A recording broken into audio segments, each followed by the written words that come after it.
Ladies and gentlemen, good evening to you and welcome to the Reno Event Center here in the beautiful city of Reno, Nevada, as it's time for the featured bout of the evening, brought to you by Gary Shaw Productions in association with Goose and Tudor Promotions, Don King Productions, and Showtime. This bout coming away is sanctioned by the IBA Supervisor Norm Longton, along with the Nevada State Athletic Commission. The chairman is Skip Avancino Jr., commissioners Dr. Toney Alamo, John Bailey, Joe W. Brown, and Dr. Flip Omansky, with the executive director Mark Ratner. Our physicians at ringside, Dr. Todd Chapman, Dr. Damon Savala, Dr. James Game, and Dr. William Berliner. Timekeeper at the bell, Jim Carpenter. Keeping count of the knockdowns, Rose Thane. Introducing to you our three judges, scoring this bout from ringside. From Carson City, Nevada, Keith McDonald. From Las Vegas, Nevada, Dalby Shirley. And also from Las Vegas, we have Paul Smith. And introducing our third man of the ring, the referee in charge of this bout from Las Vegas, Jay Nady. All right, fans, here we go with our main event of the evening, a heavyweight special attraction, scheduled 12 rounds of boxing for the IBA Heavyweight Championship. And now, ladies and gentlemen in attendance, and boxing fans joining us around the world, live from Reno, Nevada, it's showtime!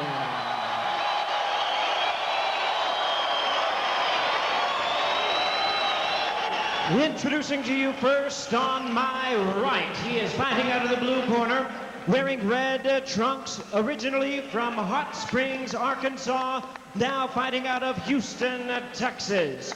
He weighed in at 221 pounds with a record of 25 wins, 2 losses, and 1 draw. He has 18 wins coming by way of knockout.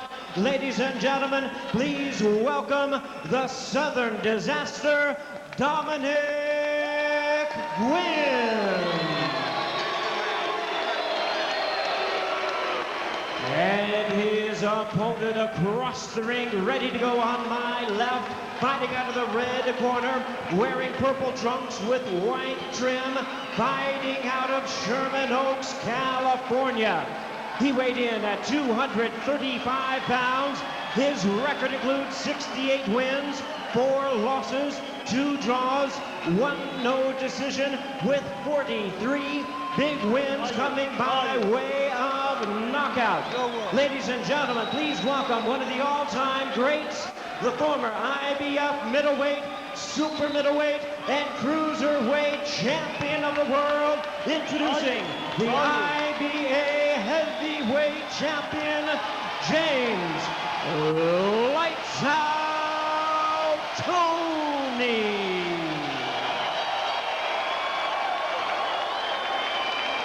Once again, a referee in charge, Jay Nady, now to give instructions. 12 rounds of boxing scheduled. 12 rounds. I want you to obey my commands. Now, don't forget, when I say stop, I mean stop, all right? Keep your punches up. Any questions? Touch gloves now, let's go to work. Thank you. Don't touch gloves. Okay, don't touch gloves. Hey, you guys gotta wear those things over your head. Jay Nady with quite a sense of humor. And no, they are not friends. Not too many people are, not too many boxers are. To this man, one of the hardest things in the sport is to hit James Toney. Jay Nady will be here all week. Yeah, don't forget to tip your waitress.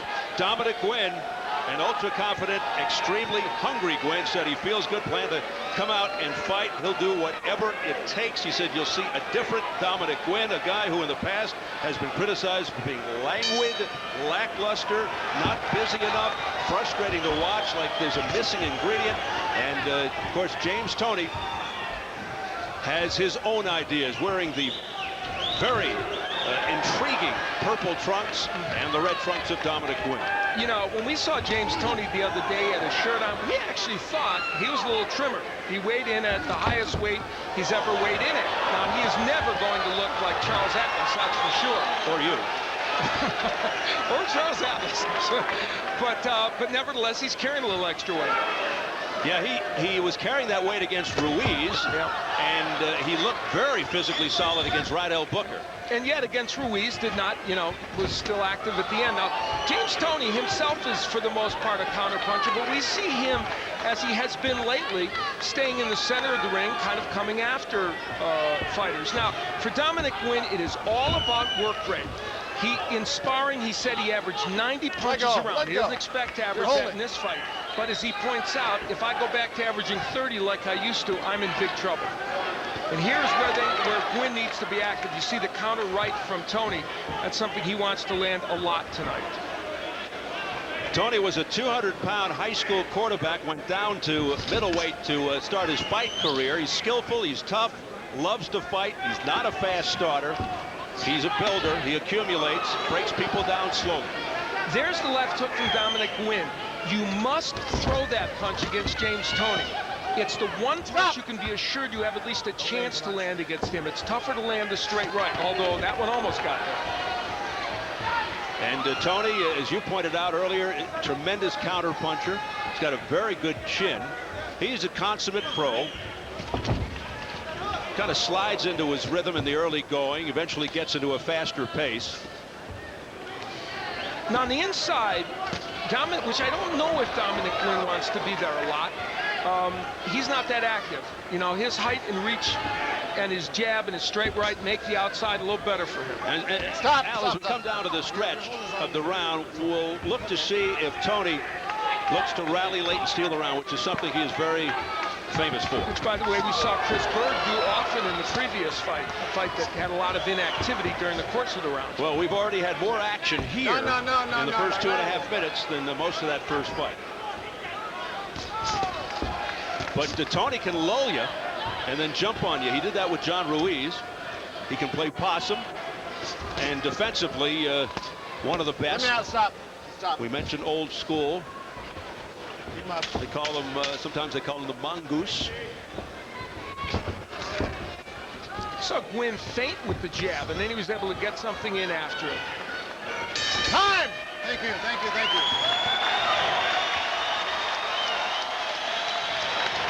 The family of Dominic Guinn, wife and sister Monique Breland Guinn, no relation to Mark Breland, Dominique the sister. He's dipping. When you're throwing your jab, he's going to dip, okay? And he's going to slide under that right hand. You got to go with that left uppercut off that jab, okay? And then a right hand, all right? So you got to go right from there and pick up his head because he's really dipping it low there. He's getting under your punches. You got to go to the body, even from the outside a little bit. You got to sneak some body in on him. Now you see, if you throw that right hand and stay out there, he's going to come back with that short one, okay? So make sure you give him a few feints. And then get off your punches a little bit. Okay? Right, use your jab a little bit more. Use a little bit of distance. Start closing the gap. And start using both hands now. Let's go. Start of a busy week for Joe Goossen. Of course, is the co-pilot for Diego Corrales. A week from tonight against Jose Luis Castillo in the big rematch that you can see on Showtime pay-per-view. He only joined Guinn about a month ago, replacing Ronnie Shields and Mark Breland. And they had no idea he'd end up fighting James Toney, who was promoted by his brother. But then when the fight came up, they said yes. Now, James Toney used to fight off the ropes a lot. I mean, I did so many of his fights as a middleweight, super middleweight, light heavyweight. And he used to back himself against the ropes and counterpunch. He's a different boxer now. He stays in the center of the ring. He's more active, ironically, as heavyweight. Nice hooks by Guinn. If he can get that punch in this fight, let me tell you something. That gives him a great chance for victory. It's not his most prominent punch. But again, you need it against Toney. Well, at his best, Guinn, extremely fast hands. But, has to put it together. He's got skills. And look at him. He's working well on the inside, and now Toney comes back. Somebody said he doesn't know how talented he is. That's part of the problem. That's a very good statement, Steve. It's really true, and sometimes that's true of people. But he's so much more of a threat when he throws combinations. Nice uppercut on the inside by Toney to the chin. Now, does he want to languish on the inside like this, where the shorter arm Toney can do work like that uppercut? I don't know. I think distance is better for Guinn right now. And Toney's proving it. And this is the Toney that fights off the rope so effectively. Guinn is letting his punches go more frequently than we've seen in the recent past. He's just been so hot and cold, and when he's hot, he's very good. But Toney seems content to be on the ropes here, and he may be playing a little possum. And he's doing good work off the ropes. He's landing those little uppercuts. There's a little clubbing right hand. He's been a bit more effective in here than Dominic Guinn has. Great body punch with the left hand by Toney, and clubbing away with the right hand. This is not a posture for Dominic Guinn. He has a big height and reach advantage. He's got a good jab. He needs room to punch.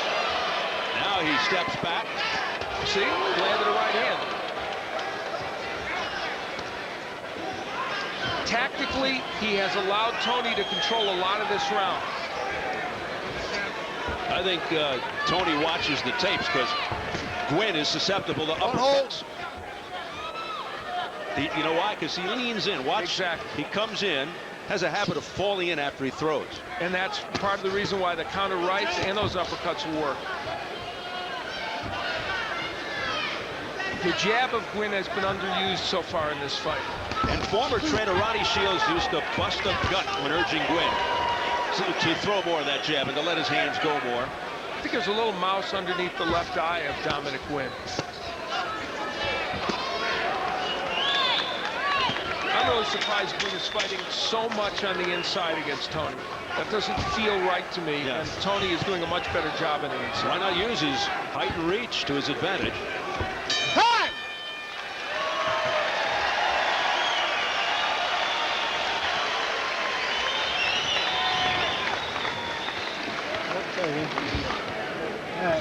Nice job.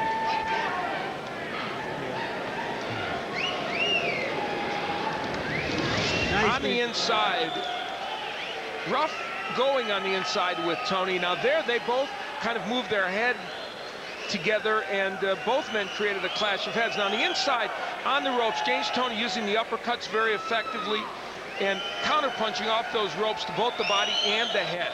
And he's good at this. He's always been good at it. Now, Guinn steps back to get some punching distance, which is where he should be. And even though that right didn't land perfectly, it got there. But there's the counter right hand by James Toney. Is he a master at throwing that punch? And that's a very key weapon for him. And we talked about Joe Guinn being one of the best trainers going today. How about Toney's trainer, Freddie Roach, who's built a bigger name as a trainer than he did as a boxer. One of the finest, fiercest fighters never to win a world title. He's coached some of the biggest characters in the game, including Mike Tyson. Toney is a character, but not in a negative or self-destructive sense. He's more theatrical in a Max Baer sort of way, don't you think? Analogy, good analogy. Kind of a throwback. Yeah, maybe a little more harsh than Max, but yeah, you're right. Now there's Guinn ripping with that right hand. We've not seen a straight right too much from him either.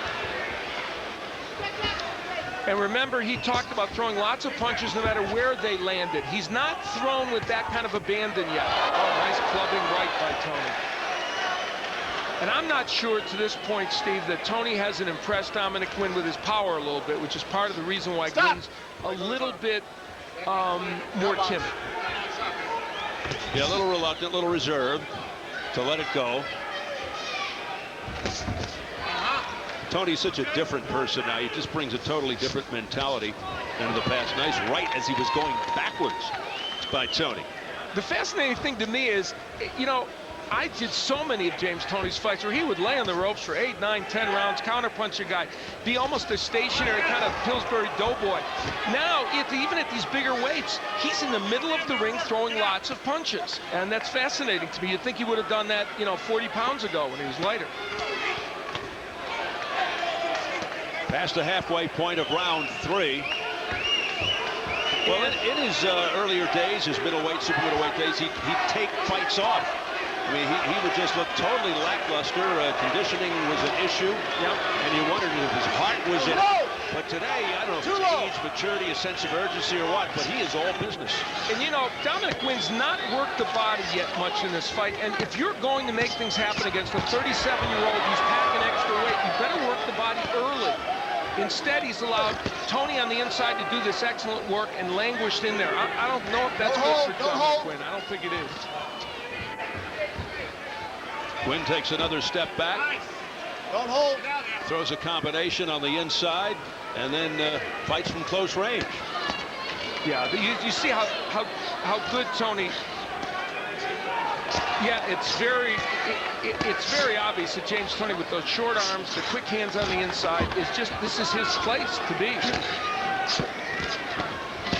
Oh, there's a wet, beautiful left hand by Toney upstairs. Another one, and he's landing. Why Dominic Guinn's not giving himself more punching room, I don't know.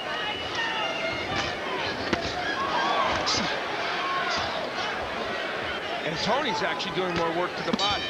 Go, time. Good round for James Toney.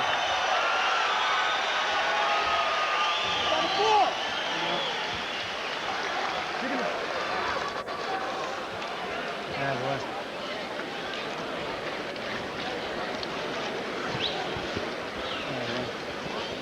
Deeper.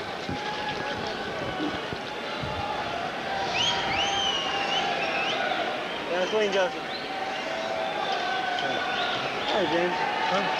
Work on those up. Nice shots. If you're turning out those shots, you're going to find yourself right in a better position, okay? All right, it's real nice body work. Keep working that body when you come back to the head from me, okay? All right? So here's the other brother, the promoter of James Toney, Dan Guinn, the brother of Guinn's trainer, Joe Guinn. And I've known the Guinns for, oh gosh, 20-some years. There's 8 brothers in the family. They're as competitive as they get. So believe me, they want to get their job done. But when it's done, they'll be the closest of friends again. They all played roller hockey as kids. They were competitive then. They're competitive now. Their dad literally took a wall out so they'd have room to do it in the house. You know, this fight, it's been an active fight, and of course, in comparison to the previous one, very much active. But strategically, you know, I said in the keys for Toney not to stay on the ropes, and I did that under the supposition that Guinn would be at long range peppering him with jabs and straight right hands. What's happened is when Toney has retreated to the ropes, Guinn has followed him too closely there and given Toney a chance to do this kind of stuff. See, Guinn needs to step back now. And why he isn't, I don't know. So in other words, what you're saying is your keys to victory are being fouled up because Guinn's not doing the right thing. Exactly. I hate when these fighters do that. I hate when that happens. But look at how well Toney can counter when you're on the inside. Now, from distance, let's see if Guinn functions better. Did you also say that Guinn should work the body? Yes, and that, of course, he has not done early in this match. And when Toney's in this posture, he can do it.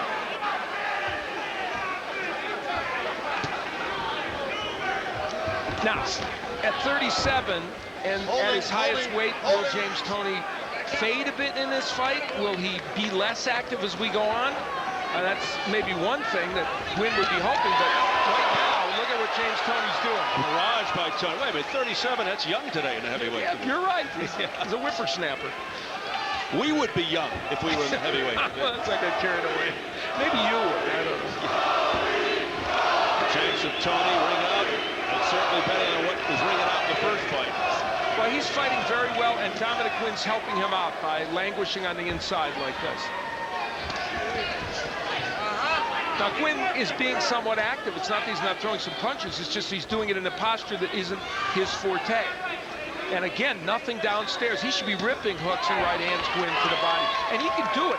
He's a very good body puncher, Dominic Guinn. He really is. Holding. Best line of the night offered up by Jay Nady, the referee here. All right, don't touch gloves.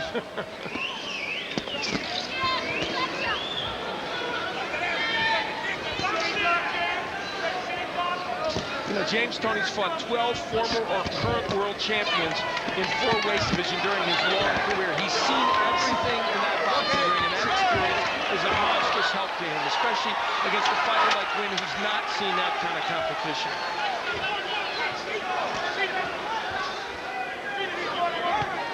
Yeah, James Toney with the huge advantage in experience, of course, and quality of opposition. What round is this here? I know you feel good, right? Fine. Okay. You feel real good? Because I'll tell you what, if you get a little distance, he's not going to touch you. Okay, if you're going to lay on him, you got to do what I tell you. Okay, you got to maneuver him, you got to whip him. Let's not have all this work go to waste. You got to maneuver. They are so close here, as you see this box. Look at how they are right next to each other, and they're going to stay in this box.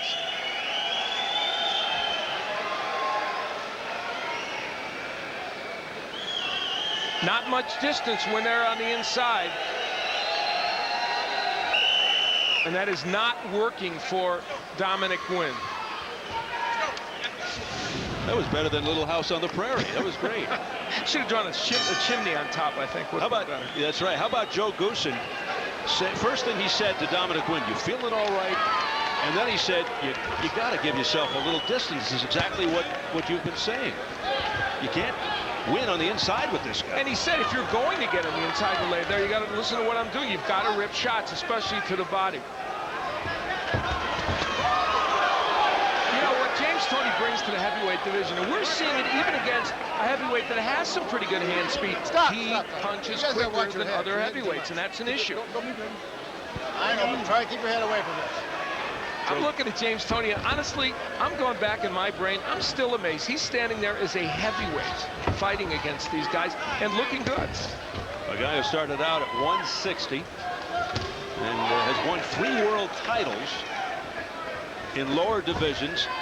He did win the WBA heavyweight title, then was stripped of it for the drug and steroids, as you look at press row scoring. And it's all for Toney, but pretty close. Have given them all of the rounds. Is that right? They all had it by 2 points. Alon Hayem, who is the assistant to Joe Guinn, was telling me the other day at the press conference that sparring partners were lined up in Dominic Guinn's gym for free to help him beat James Toney, which is kind of a statement on James. But you know what, I like him. I like James. The fighters don't seem to, but well, he's very outspoken, you know. No question. And he's had his share of little tiffs all around, but he marches to the beat of his own. He marches to the beat of his own drummer, and he does what he wants in life. But I think a lot of that is shtick. Well, the portion of it, certainly. Good left hook by Dominic Guinn. Now, early on, he's throwing that punch and using it somewhat effectively. You're holding his arm. Thank you. Well, that was nice. James Nady told Dominic Guinn holding his arm, and he released himself, and then he got James's attention with a nice right hand. Holding. You're holding. I just don't know if Dominic Guinn can win this fight on the inside. And maybe he can as this fight goes on. He's certainly been more active. He's taken Joe Guinn's advice, and when he is on the inside, he is being more active. Hand upstairs by Toney. Now, Dominic Guinn has never been down. Never been down as a pro. So he's been hit by Sergey Lakovich and a few other big punchers. So it's not like he's going to fall down from getting hit by a punch. Well, this is certainly the most active he's been in a while. He was lethargic against a one-dimensional fighter, Friday Ahunanya. Don't hold. Holding. He did look good against Sergey Lakovich and, as we said earlier, Monty Barrett. They originally lost to Hasim Rockford.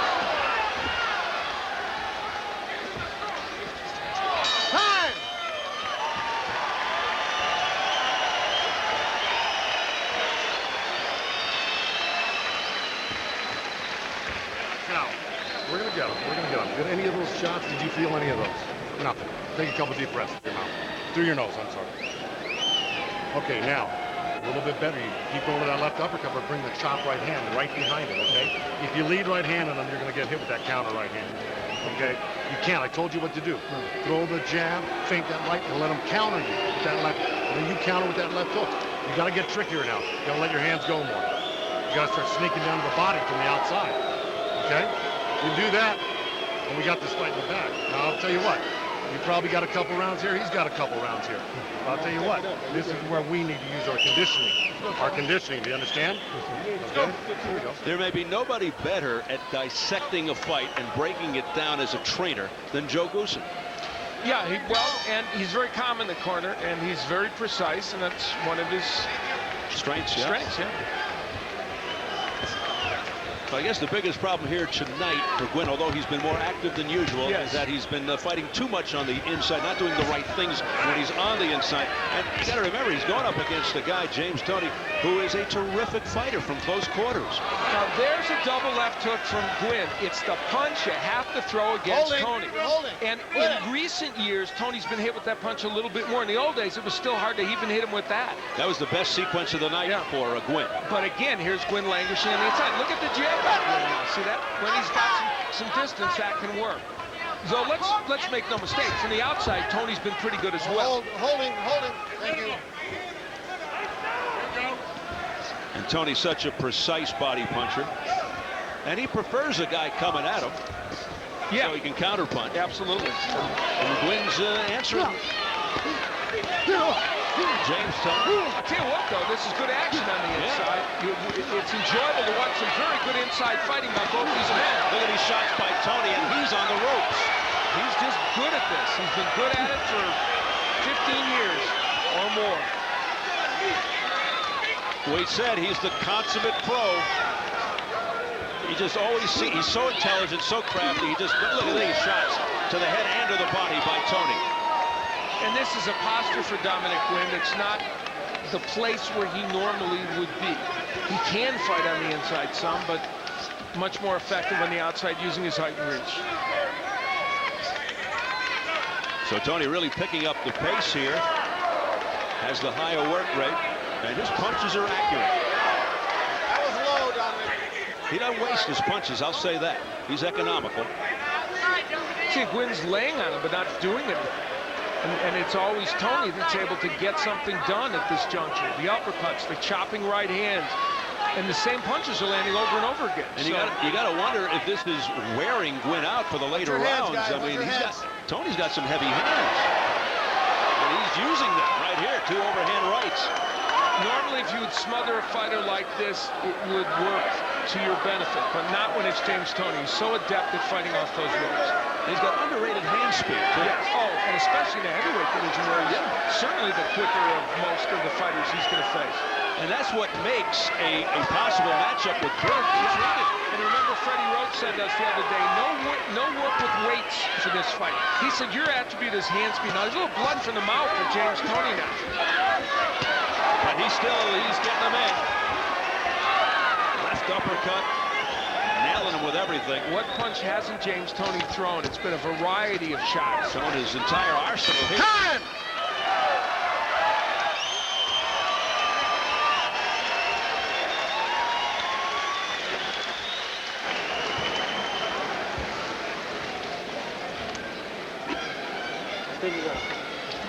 Oh, shit.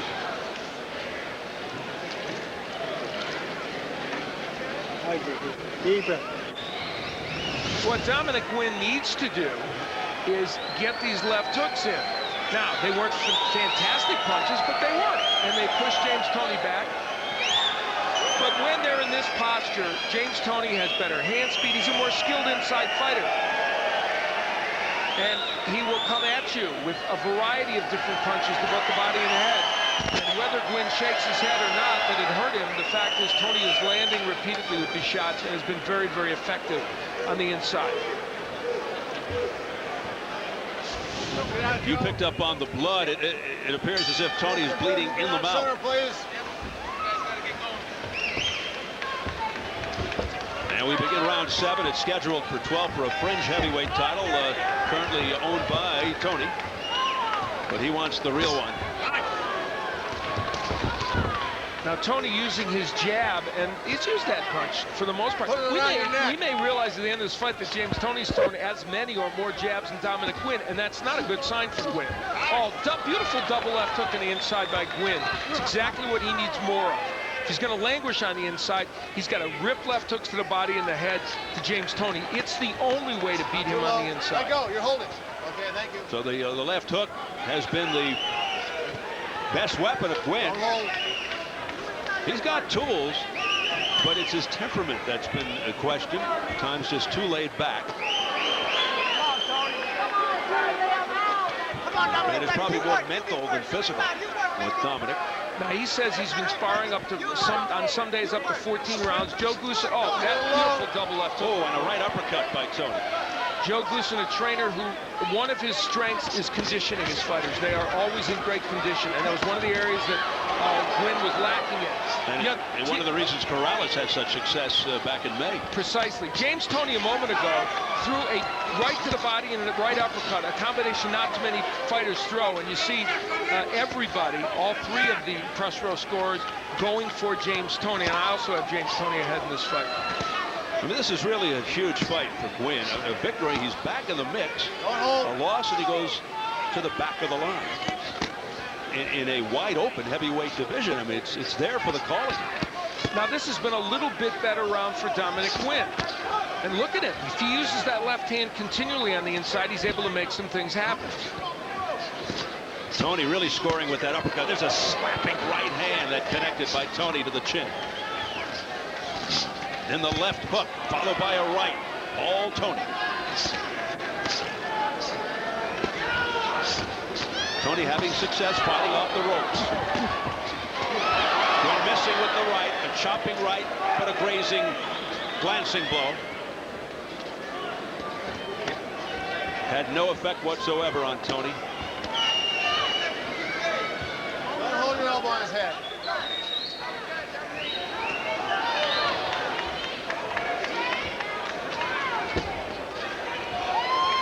Guinn just continues to come into Toney's office, and he is paying the price. You're holding, you're holding. Now, in this round, Guinn has been more active, but is he winning the round? I don't know. I don't think so. I don't think so either. I just think Toney is landing more punches and effective. Time!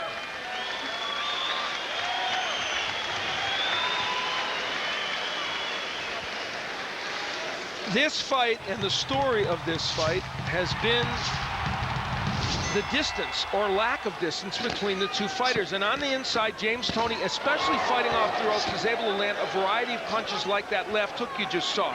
Left hooks, uppercuts, body punches. That's an impressive array of punches James Toney is landing.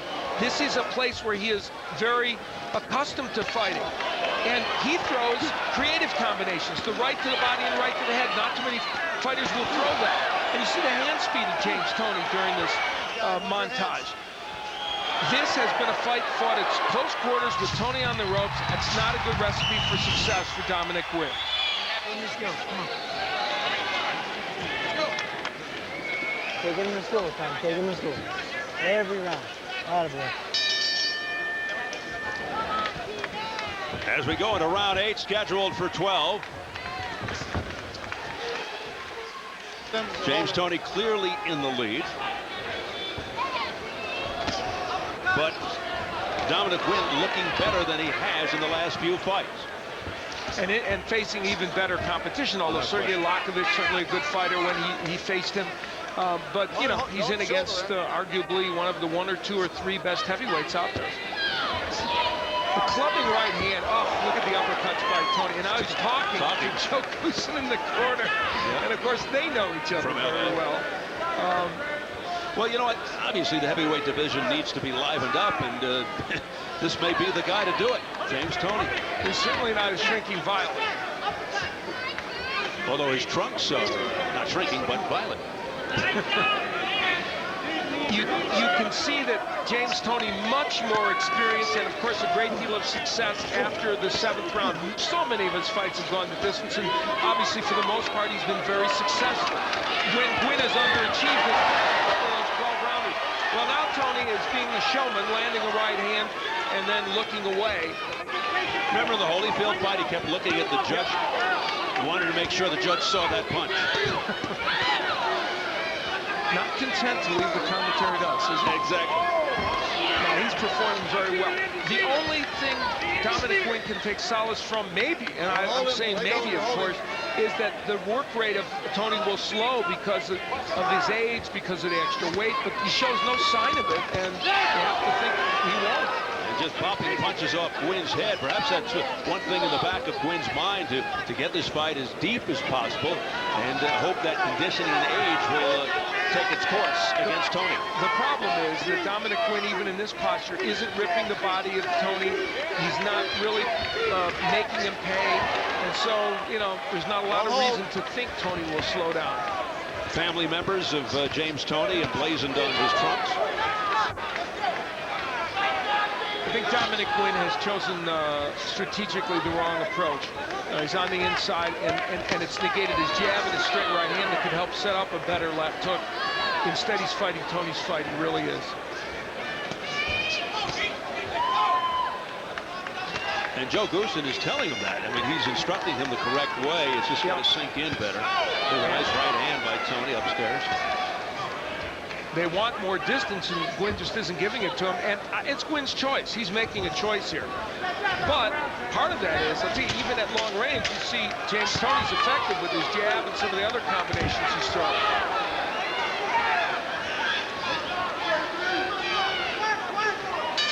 Again, Dominic Guinn is playing Toney's game, and he just stares him down. Well, he touched gloves with the ref. Nice slide. I'm not thinking with the hook on. Beautiful.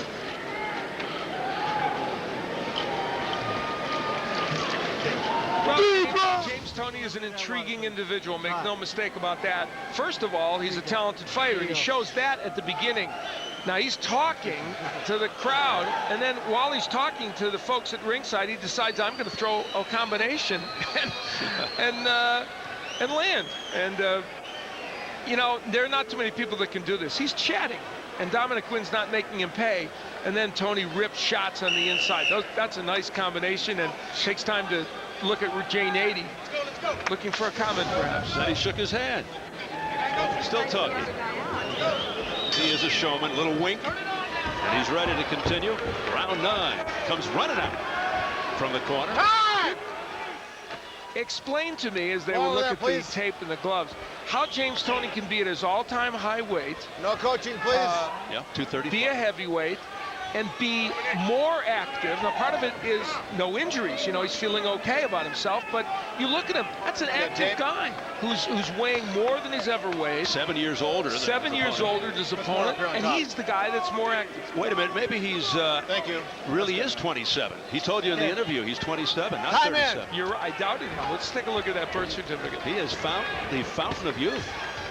Just a very nice effort by James Toney. It really is. And you know what makes it even better? It's fashioned on the inside when Guinn does that, and it's fashioned in the center of the ring with jabs and body shots and uppercuts and all the rest. He is just brimming with confidence right now, Al.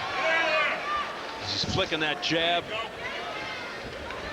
And Dominic Guinn has fallen into that I'm not going to punch too much syndrome that he's gotten in before. That right hand may have shook Dominic Guinn. And now he throws a whole mess of punches, and he's yelling something at somebody in the crowd. Tony. For the first time, we saw Dominic Guinn hold on. And that's a sign. Here it is again. You're grabbing. You're holding. Jane 80 says, stop holding. Stop. You're right. We haven't seen that many of many clinches. Very disappointing Don't hold. at this moment for Dominic Guinn. You know, he's 1-2-1 in his last 3 fights. He had been, you know, a heavyweight prospect that everybody thought had the potential to move way up in the heavyweight rankings, and the last couple of years have not gone well for him. Well, he was a hot prospect early on. He beat Michael Grant in spectacular fashion, big guy. He beat Duncan Dokawari. Yeah, also a big guy. Big guy, and then just the about face, the Monty Barrett fight. Look at Toney go to work here. That's superb boxing. I mean, good combinations. This is what separates Toney from the other heavyweights. He is a very, very skilled fighter. Stop! Stop! Well, he's certainly winning this crowd over. Very popular as Toney continues to lead on the press row scorecards. Surprised at Charles Presnell's scorecard, only a 2-point margin for Toney. That's a little surprising to me. Good body shot. You know, we talked about Guinn wanting to work the body to slow Toney down for the later rounds. He wasn't able to do it. Instead, it's been Toney who's been very effective to the body. Who do you think the average person off the street considers the heavyweight champion of the world? Wow, that's a tough question. the linear one, if you will, is Vitaly Klitschko. You're holding. And maybe within the boxing circles, more people than not might think of him, but the average person, I don't know. It's not Joe Louis, is it? Okay. Or Lennox Lewis, for that matter.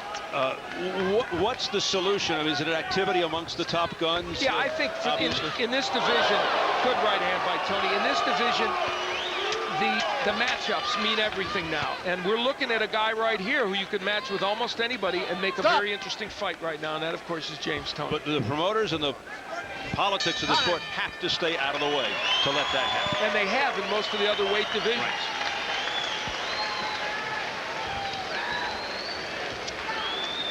Interested spectator fought earlier tonight.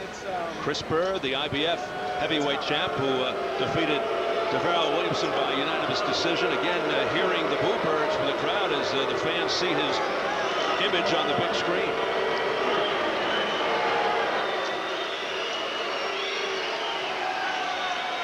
James, put the combination together, it's over, okay? Now here, you land a beautiful right uppercut. Come back and do it for me and then put me to sleep, okay? All right? Now pay attention, all right? You're fighting a great fight out there, all right? Show me your skills, put the combination together. How do you feel, son? You look great. You look great. Deep breath. Okay.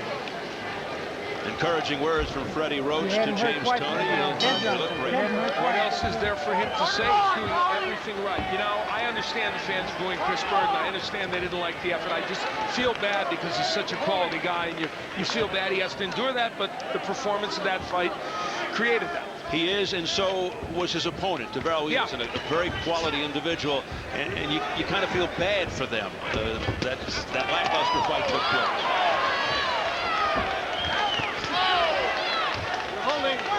Let go there. Let go. Stop.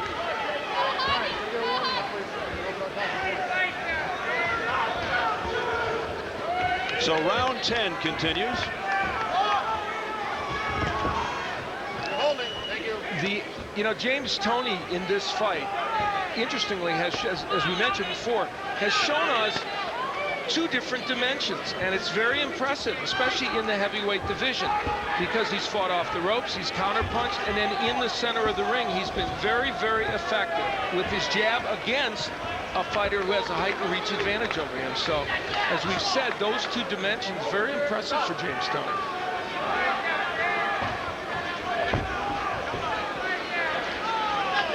Toney continues to look the spire of the two. A great right uppercut on the chin by Toney. He's certainly enlivened this crowd, and appropriately so. And it's been a textbook effort. Freddie Roach had nothing to say to James Toney in between the rounds other than you're fighting a great fight. And it's rare that a trainer has only that to say to a fighter. And for Dominic Guinn, part of the problem is now he's in the later rounds, a place he hasn't always excelled, in against a 37-year-old who just isn't stopping. He's continuing to punch and continuing to do exactly what he needed to do. If there was a statement to be made here, James Toney's really making it with this performance. He said, I'm healthy for the first time. I'm ready to, since the Holyfield fight to a great extent, and he's shown it. And apparently time out, hang on 1 second. Problem with the tape on the right glove of Dominic Guinn. And the thing is, it doesn't seem to matter as far as the spare tire. Thank you. Around Toney's midsection. He still seems to be in very good condition. And as you pointed out, he seems very healthy, which are contributing factors to his performance here tonight. And, let's make no mistake about it. Dominic Guinn has reached the status of kind of a fringe heavyweight, but a fringe heavyweight with a lot of ability, who has had his excellent moments. Big right hand there by Toney to the head of Guinn. No knockdowns in this fight. As Al pointed out, Gwynn's never been down. Toney's been down a couple of times in his career. See, this is what you like. You like to see a heavyweight in round 10 throwing combinations, and there aren't too many that do that on a regular basis. Very, very few. One that did, even though he's not maybe the great fighter, we enjoyed Owen Beck when he was on this network fighting and throwing a lot of combinations. What the heck?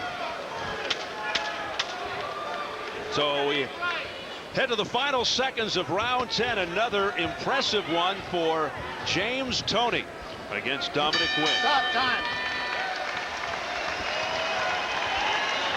Next Saturday will be the rematch of the fight many are calling the fight of the decade. This is one you don't want to miss.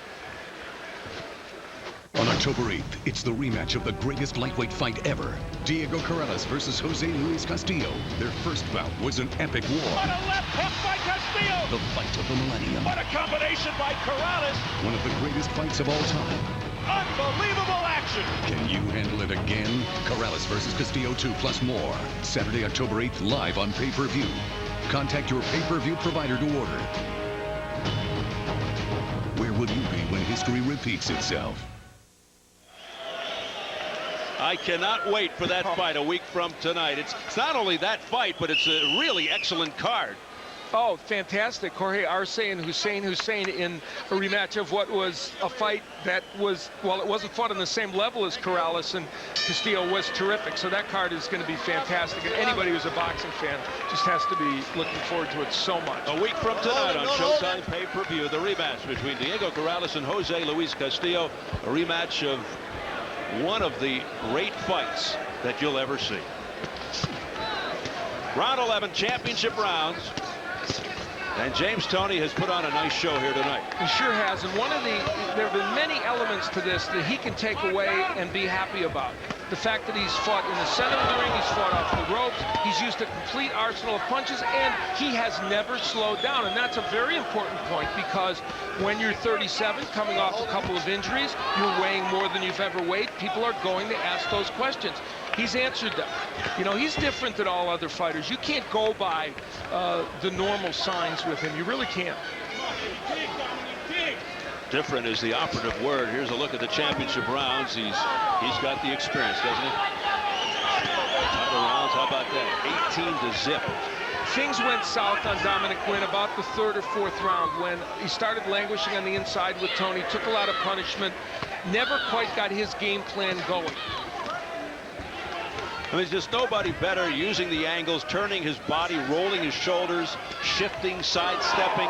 That's James Toney. He's cute in that he turns his shoulder, he blocks punches, shoots the counter. And the other thing we've learned about James Toney as a heavyweight is that he has a very good chin. You know, Holyfield hit him with some pretty good shots. Even John Ruiz, who has knocked down some heavyweights, even though he's not a monstrous puncher, hit him with some good shots. Toney's not been effective. There's a scoring. You see a wide margin in press row scoring for James Toney, and I agree with it. I have it a very big margin for James Toney, so I agree with that. So Toney takes a punch well, and one of the interesting things for Chris Bird as he's looking at this, if he should be the next Toney opponent or put his title on the line against Toney, Toney's not only active, he's hard to hurt, and based upon Chris Bird not being as sharp as he would like, that's a tough combination for Bird right now. And Guinn's put himself in a position right now, where he needs a knockout to win. And guess what? James Toney's never been stopped, never knocked out, never really hurt in a fight. I guess the worst he looked was against Roy Jones back in 1994. He lost by unanimous decision at 168. Had a very hard time making that weight, as he often did during those times. Partially his own doing, of course, also. Yeah, he was a different guy back then, mentally and physically. You mentioned maturity. That's a key point for James Toney. Some might never put those two words in the same sentence, but really they'd be wrong, because he is matured in many different ways about this sport. Three-time world champion in 3 different weight divisions, looking for the heavyweight title someday, and it could come soon.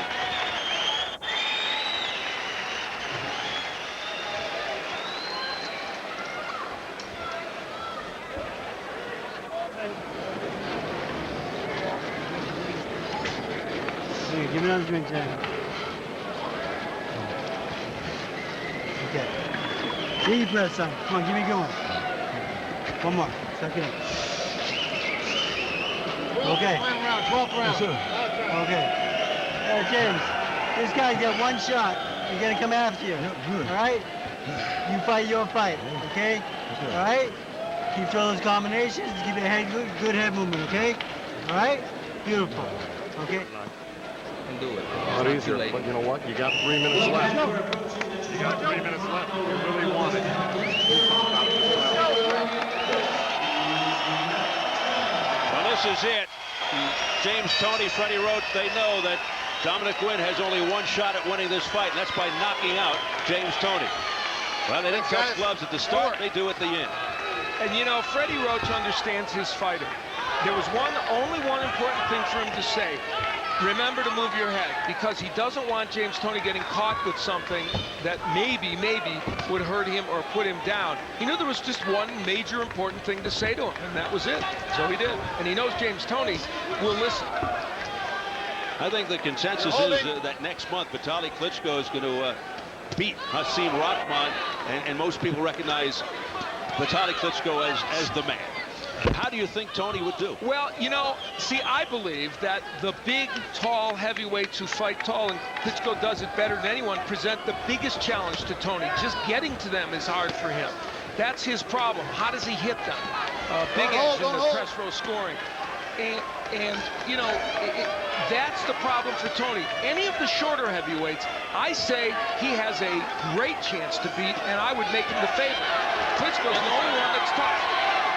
Okay. Not to say he won't beat him, because I'm never going to underestimate this guy. He's doing some amazing things. Difficult to underestimate Toney. Yeah, it's just that that's a tougher fight for him.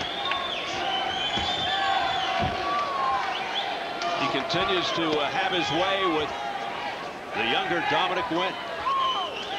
You know, James Toney's been at 4 different weight divisions. I thought he was at his best as a cruiserweight. But I'll tell you what, he's fighting very well as a heavyweight, too. Undefeated. Yeah. Big right hand over the top by Toney. Just railing away. And, you know, Dominic Guinn, it looks like we'll get through this fight with still not having a knockdown, though he's been hit with some very, very big and good shots by James Toney. But that's a small moral victory for Guinn. 17-year pro James Lights Out Toney. Final minute of the 12th round. Toney back in action, eagerly awaited return to the ring after being out 6 spots after beating John Ruiz and then having the title stripped because of the positive test for steroids. 2 years ago, when James Toney moved into the heavyweight division with that stirring performance over Evander Holyfield, he thought he would be active. The Guinns would be fought every 4 or 5 months. People like Dominic Guinn. It didn't work out that way because of the injuries. But you can feel when he's 100% the zeal he has for fighting and for the sport. And if he can stay healthy, he'll be a force. Make no mistake about it in this division. If only he were about 10 years younger. Yeah. He could really dominate for years to come. And that's it. I heard a bell, didn't you? Boy, they kept going about 8 seconds more. I don't think Jay Nady heard the bell for some reason. And that's it. This one in the books. And the fans get an opportunity to stand and applaud, which is obviously something they couldn't do in the first fight. A lot of activity in this fight, and even though Dominic Guinn didn't do the kind of performance he wanted, he was active and did try.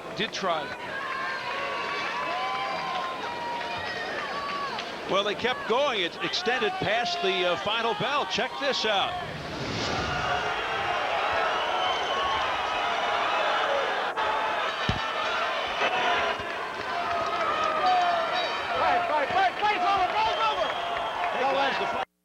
It's been over for a while. Nobody told us. Well, that's more of what James Toney is all about. Just keeps on fighting. He's got a lot of fight left in him, doesn't he?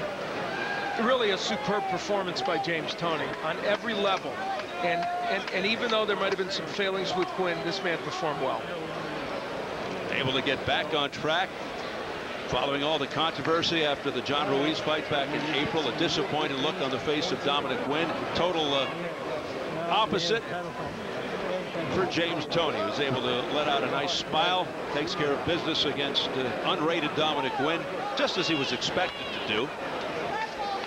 But a dominating performance, and now once again sets his sights on the big prize, the heavyweight title.